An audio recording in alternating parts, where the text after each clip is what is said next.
तो चलिए बढ़ते हैं आज की कहानी की ओर। दोस्तों, रात के यही कोई 1 बजे का वक्त था जब रामदास जी अपनी बेटी के घर जाने के लिए पैदल पैदल उस रोड पर चल रहे थे।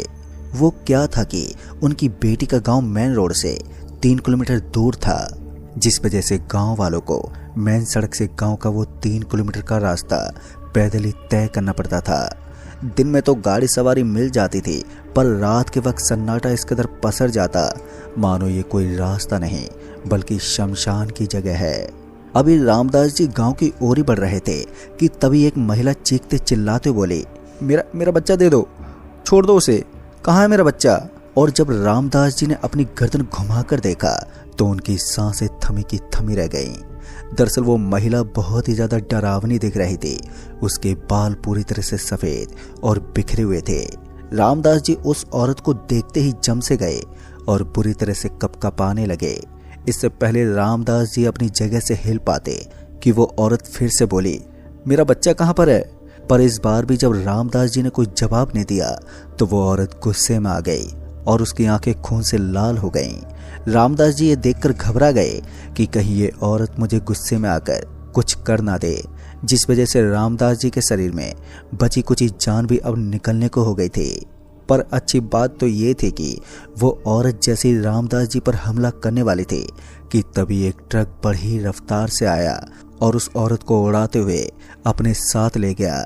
और तभी वो ट्रक एक जोरदार धमाके के साथ वहीं एक खंडर पड़े घर में जाकर जोर से टकरा गया। ये मंजर इतना भयावह था कि रामदास जी ऊपर से नीचे तक बुरी तरह से कपकपा गए थे। अचानक ये सब क्या हुआ, रामदास जी को कुछ भी समझ में नहीं आया। खैर, पहले तो रामदास जी ने एक गहरी सांस ली और वो लंबी डगों के साथ अपनी बेटी के घर पहुंचे। रामदास जी को घबराया हुआ देखकर उनकी बेटी रोमा ने पहले तो उन्हें शांत किया और पानी देने के बाद कहा, बाबा क्या हुआ, आप इतने परेशान क्यों हो। रोमा ने अभी इतना ही कहा था कि तभी रोमा के सभी परिवारजन रामदास जी को घेर कर बैठ गए और उनके इस तरह घबराने का कारण पूछने लगे।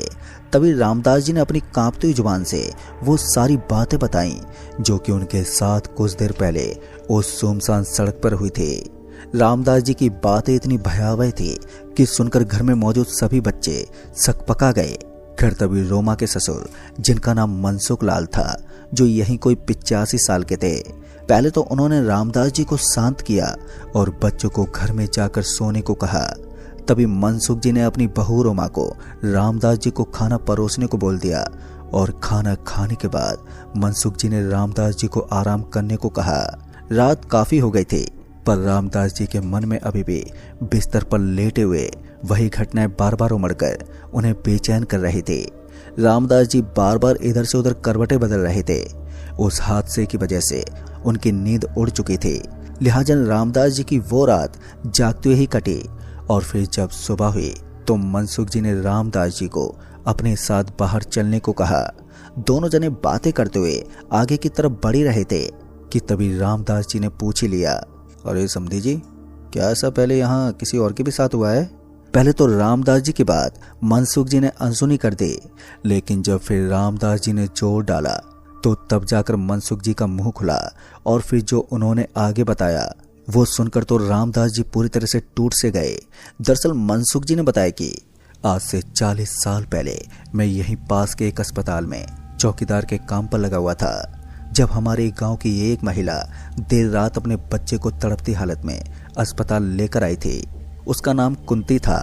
उसका पति बाहर नौकरी करता था, जिस वजह से घर में सास बहू और कुंती का बेटा जो महज 3 साल का था, जिनके साथ कुंती उस कच्चे टूटे हुए घर में अपना समय काट रही थी। चौमासों का महीना था, जिस वजह से बारिश कभी भी हो जाती और उन्हीं दिनों में देर रात उसके बेटे की तबीयत अचानक ही बिगड़ गई। वैसे तो उसकी सास स्वभाव से काफी अच्छी थी, लेकिन अपने कुबड़ेपन के चलते वो ज्यादा चल नहीं पाती।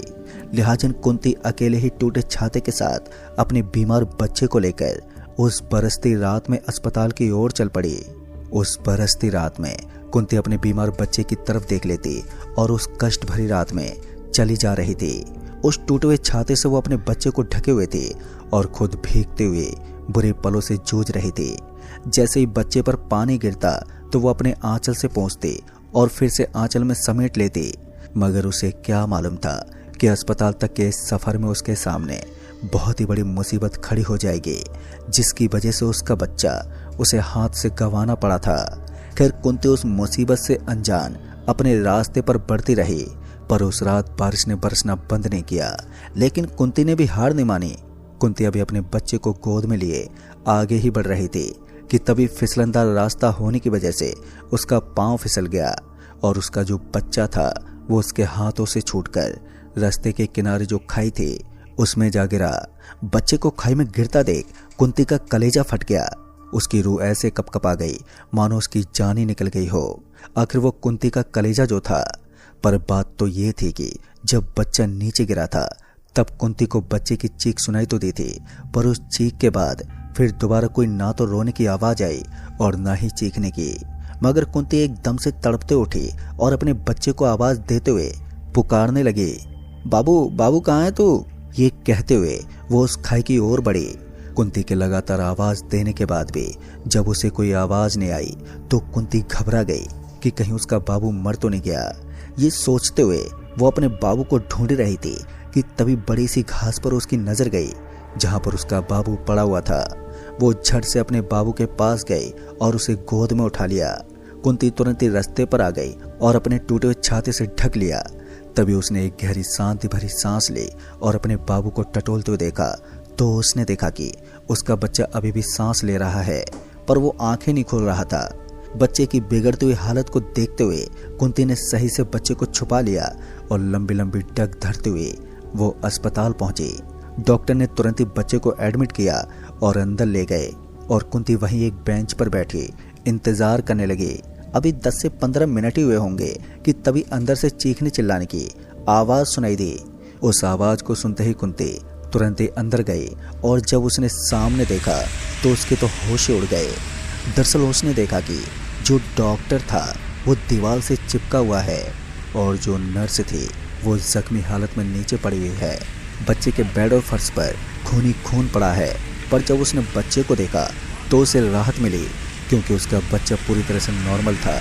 वो काफ़ी घबरा गई और अस्पताल से अपने बाबू को उठाकर चुपचाप निकल गई। तभी दोस्तों मनसुख जी ने आगे बताते हुए कहा कि जब कुंती अपने बच्चे को लेकर अस्पताल से जा रही थी तो मेरी ड्यूटी उस वक्त मेन गेट पर ही थी। अभी उसे बाहर निकले कुछ ही देरी हुई थी कि इसी बीच वार्ड के अंदर से शोर शराबे की आवाज़ सुनाई दी और जब मैंने जाकर पूछताछ की तब जाकर समझ में आया कि आखिर मामला क्या है। पूरे अस्पताल में हड़कंप मच गया और स्टाफ में अफरा तफरी मच गई। फिर अगली सुबह ये बात पूरे गांव में आग की तरह फैल गई और फिर धीरे धीरे सब पहले की तरह नॉर्मल हो गया। लेकिन इस घटना के 20 से 25 दिन के बाद गांव पर एक और मुसीबत ने अपना डेरा जमाना शुरू कर दिया। देर रात गांव में एक बच्चे की हंसी गूंजने लगी, जिस वजह से छोटे बच्चे डरने लगे और दहशत की वजह से मासूम बच्चों की जाने जाने लगी। ये सिलसिला कई दिनों तक चला, जिस वजह से गांव में दहशत फैलने लग गई। जब गांव वालों को कुछ भी समझ में नहीं आया कि ये रात को हंसता कौन है और बच्चों के साथ ऐसा क्यों हो रहा है। पर एक रात में जब अपनी ड्यूटी पर था कि तभी मेरी तबीयत थोड़ी गड़बड़ाने लगी, जिसके चलते मैं अपने काम से छुट्टी लेकर रात को ही घर के लिए निकल गया। पर जैसे मैं जब कुंती के घर के पास पहुंचा तो मुझे एक अजीब सी हंसी उसके घर से सुनाई दी। वो क्या था कि कुंती का घर गांव से थोड़ा हटकर और रास्ते के किनारे पर था, तो उस वक्त मैं वहां पर मौजूद था। पर वो हंसी इतनी भयानक थी कि मेरा वहां पर रुकना दुश्वार हो गया। मेरे अंदर डर इस कदर बैठ गया कि मैंने वहां से अपनी चाल दुगनी कर दी। मेरी तबीयत का भी मुझे ध्यान नहीं रहा कि मैं बीमार हूँ। वो हंसी पूरी रात मेरे कानों में गूंजती रही और फिर जब सुबह हुई तो मैंने गांव के कुछ लोगों को इकट्ठा किया और रात की घटी घटना के बारे में बताया। मेरी बात सुनकर पहले तो गांव वालों को यकीन ही नहीं हुआ, पर जब गांव वालों ने खुद देर रात जाकर कुंती के घर के पास जाकर वो आवाज़ सुनी तो गांव वाले भी हैरान हो गए।